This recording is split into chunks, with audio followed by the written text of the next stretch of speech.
SIR ইস্যুতে এবার অনুরাগ ঠাকুরের নিশানায় অভিষেক বন্দ্যোপাধ্যায়। অনুরাগ ঠাকুর তিনি অভিযোগ করেছেন যে ডায়মন্ড হারবার লোকসভা কেন্দ্রে ভুতুড়ে ভোটার রয়েছে।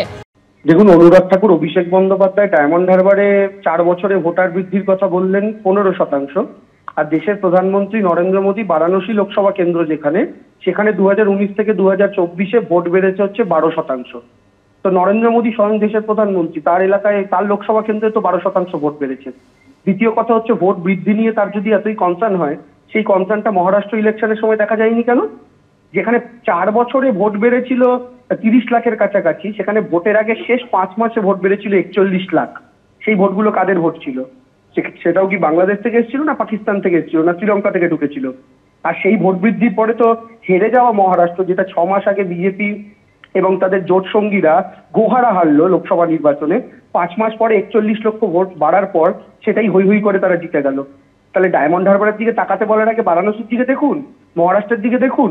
আর বিএলএদের কথা বলছেন, বিএলএ তো বিজেপিরও ছিল ডায়মন্ড হারবারে, সংগঠন তো বিজেপিরও আছে ডায়মন্ড হারবারে, পোলিং এজেন্টরা তো বিজেপিরও ছিল।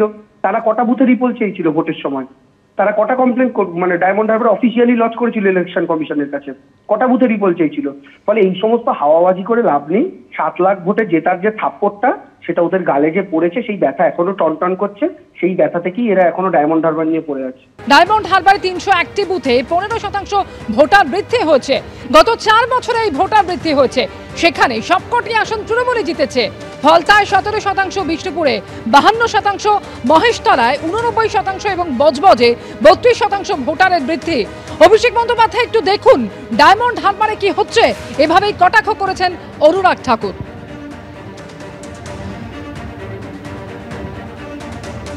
डायमंड हार्बर में मल्टीपल रिलीजन के एक ही घर नंबर 0011 पे बूथ नंबर 103 पे फाल्टा असेंबली में डायमंड हार्बर जो लोकसभा है वहाँ पे रजिस्टर हुए। अगले पे देखिए, फेक रिलेटिव की आप बात करते हैं। खुर्शीद आलम एक ही रहता है, लेकिन इनका बाप बार बार बदल जाता है। अगर आप देखिए कहाँ पे डायमंड हार्बर में, अभिषेक जी जाइए कभी मिलके तो आइए और पता कीजिए क्या खुर्शीद आलम के पिताजी एक ही हैं कि अलग अलग बदल गए हैं, और इनका नाम कैसे बार बार बदल गया है।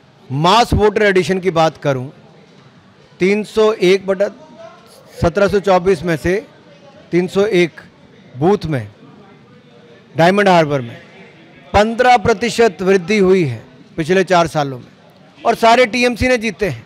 वे बल्क एडिशन है भाई। फाल्टा में 17, डायमंड हार्बर में 35, बिष्णुपुर में 92, महेशताला में 89, बजबज में 32। अभिषेक बनर्जी जी कहाँ हो आप? देखिए क्या हो रहा डायमंड हार्बर में, चेक करिए। वहाँ पे सरकार भी आपकी है, बीएलओ भी आपके हैं, बीएलए भी आपके हैं। तो क्या आप चुनाव इसीलिए जीत रहे हो? ये जो फर्जी वोट एडिशन क्या आपके अनुसार हो रही है? और ममता बनर्जी जी से मैं सवाल पूछना चाहता हूँ भाई, आप 2005 में लोकसभा में, मुझे आज भी याद है, स्पीकर की चेयर के पास जाके फेंक दिए थे उन्होंने कागज जोर से, और कहा था बांग्लादेशी घुसपैठियों को वोट बैंक बन रहा है और ये लिस्ट में उनके नाम है, आप लोग रोकने का काम नहीं करते हैं। तो ममता बनर्जी जी, आज अगर सफाई होने का काम होता है तो फर्जी घुसपैठिए जो वोट बैंक है उसकी सफाई अभियान पे आप रोक क्यों लगवाना चाहते हैं?